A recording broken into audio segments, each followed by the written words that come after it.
അധിക പേർക്കും ഒരു സംശയമുണ്ട്. ഈ ഒരു ഉദ്ധാരണക്കുറവ് അല്ലെങ്കിൽ ഉദ്ധാരണത്തിന് എന്തെങ്കിലും ബലക്ഷയം വന്നു കഴിഞ്ഞാൽ ഈ ഒരു ബുദ്ധിമുട്ട് ജീവിതകാലം ഉണ്ടാവോ, ഇത് മാറില്ലേ, അങ്ങനത്തെ ഒരു സംശയം അധിക പേർക്കും ഉണ്ട്.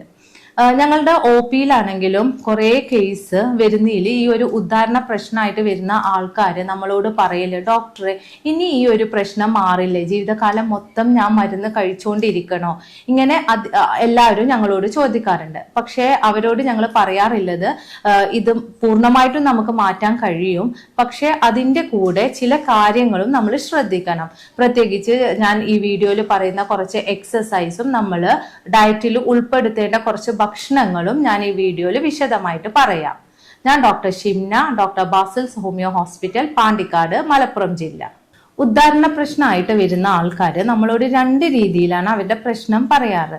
ചിലർക്ക് ഈ ഒരു ഉദ്ധാരണം തീരെ നടക്കില്ല, എന്നാൽ വേറെ ചിലർക്കാണെങ്കിൽ ഉദ്ധാരണം നടക്കും, പക്ഷെ ബന്ധപ്പെടുന്നതിന്റെ ഇടയിൽ ഈ ഉദ്ധാരണം നഷ്ടപ്പെട്ടു പോകുന്നു. ഏത് തന്നെ ആയാലും ഇതിന്റെ ഒരു പ്രധാന കാരണം ആ ഒരു ഭാഗത്തേക്കില്ലേ രക്തയോട്ടം കുറയുക എന്നതാണ്. ഈ ഒരു രക്തയോട്ടം കുറയാനുള്ളതിന്റെ ഒരു പ്രധാന കാരണം നമ്മുടെ ജീവിത രീതി തന്നെയാണ്.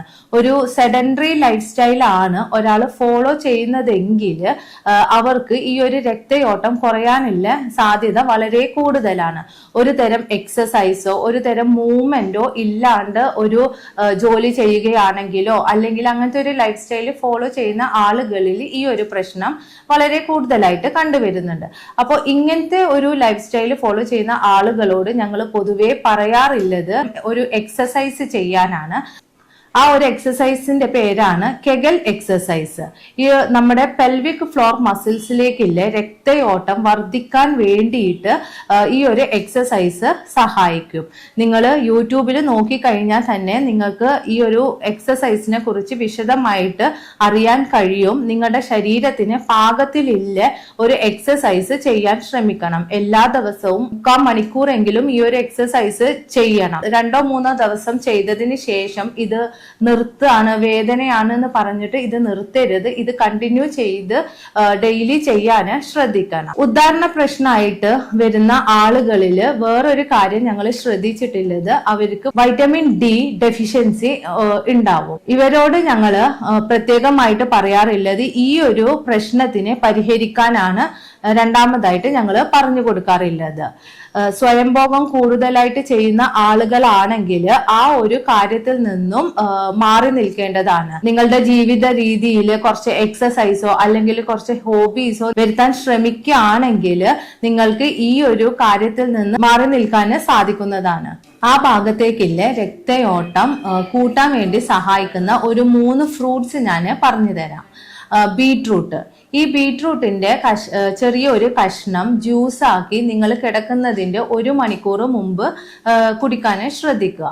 അങ്ങനെ ചെയ്യുന്നത് കാരണം ഈ ബീട്രൂട്ടിലെ നൈട്രേറ്റ്സ് അതുപോലെ തന്നെ ആന്റി കൊയാഗുലൻസ് ഒക്കെ രക്തയോട്ടം വർദ്ധിപ്പിക്കാൻ സഹായിക്കുന്നതാണ്.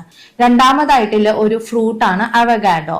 ഈ അവഗാഡോയിലുള്ള ഒരു നല്ല ഫാറ്റ് അതുപോലെ തന്നെ വൈറ്റമിൻ B9 ഒക്കെ ഉദ്ധാരണം ശരിയായ രീതിയിൽ നടക്കാൻ സഹായിക്കും, രക്തയോട്ടം വർദ്ധിപ്പിച്ച്. മൂന്നാമതായിട്ട് ഓറഞ്ച്. ഈ ഓറഞ്ച് ജ്യൂസ്, അതായത് ഏത് തരം വൈറ്റമിൻ സി റിച്ച് ആയിട്ടുള്ള ഫ്രൂട്ട്സ് കഴിക്കുന്നത് ഉദ്ധാരണം ശരിയായ രീതിയിൽ നടക്കാൻ സഹായിക്കും. ഈ വൈറ്റമിൻ സി റിച്ച് ആയിട്ടുള്ള ഫ്രൂട്ട്സ് ഒരു മൂഡ് ബൂസ്റ്റർ ആണ്. ഇത് ബ്ലഡിന്റെ സർക്കുലേഷനും വർദ്ധിപ്പിക്കാൻ സഹായിക്കും. ഉദ്ധാരണ പ്രശ്നം ഉണ്ടായി കഴിഞ്ഞാൽ മരുന്നിനെ മാത്രം ഡിപ്പെൻഡ് ചെയ്യാണ്ട് ഈ ഒരു കാര്യങ്ങൾ കൂടെ ശ്രദ്ധിക്കുകയാണെങ്കിൽ നമുക്ക് ഈ ഒരു പ്രശ്നത്തിനെ പൂർണ്ണമായിട്ടും പരിഹരിക്കാൻ സാധിക്കുന്നതാണ്.